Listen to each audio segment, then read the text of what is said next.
Elle est restée bouche bée. Elle n'a pas chanté la Marseillaise pendant la cérémonie de commémoration de l'abolition de l'esclavage samedi à Paris. Et voilà Christiane Taubira au cœur d'une nouvelle polémique. Bonjour Danny Cohn-Bendit. Bonjour Thomas. Alors, vous êtes plutôt sur la ligne Valls qui trouve cette polémique absurde ou sur la ligne Copé qui disait hier ici sur Europe 1 face à Jean-Pierre Elkabbach qu'il était profondément choqué? Vous savez Thomas, j'en ai marre des polices des mœurs et des comportements. Bon, Christiane Taubira s'est recueillie et n'a pas chanté la Marseillaise.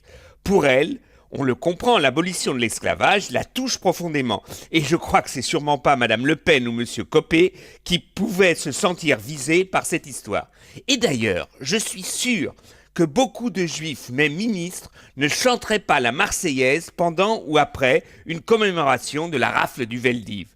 Est-ce que le petit monde politique n'a pas d'autres préoccupations plus importantes que de s'acharner sur Christiane Taubira? C'est comme s'il y avait une odeur de racisme dans l'air, il faut le dire comme c'est.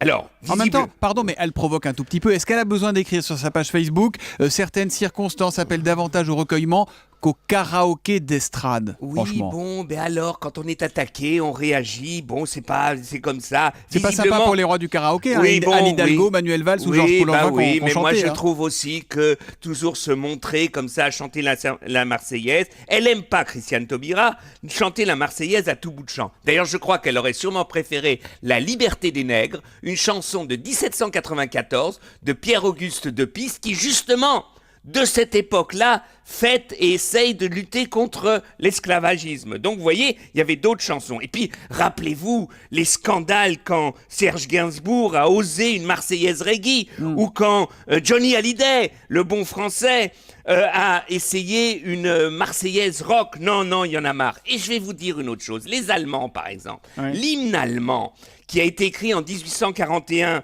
et sur une musique de Haydn, eh bien, comme elle a été détournée par Hitler, la première strophe est interdite en Allemagne, on ne chante que la troisième, parce que la première strophe est considérée comme conquérante. Mais moi, encore aujourd'hui, quand j'entends Deutschland über alles, je frissonne, j'ai peur. Et c'est la même chose quand j'entends du sang impur abreuve nos sillons. Donc il faut changer les paroles, quoi. Bah écoutez, si un Allemand chantait qu'un sang impur abreuve nos sillons, ou un tortionnaire de l'Algérie qui chantait un sang impur abreuve nos sillons, il y a aussi des évolutions à suivre.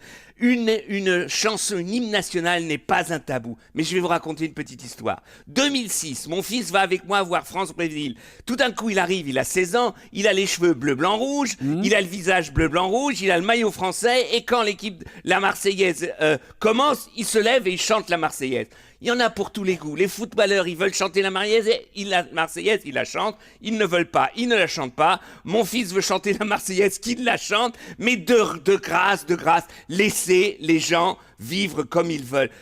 Christiane Taubira s'est recueillie, c'est important, et le reste, c'est du blablabla politique. Il faut en finir avec ce blablabla. On arrête avec le blablabla politique, l'humeur, la mauvaise humeur de Danny, hein. C'est tous les matins à 8h moins 5 sur Europe 1. Il n'est pas tous les jours de mauvaise humeur. À demain, Danny. À demain, Bonne Thomas. journée.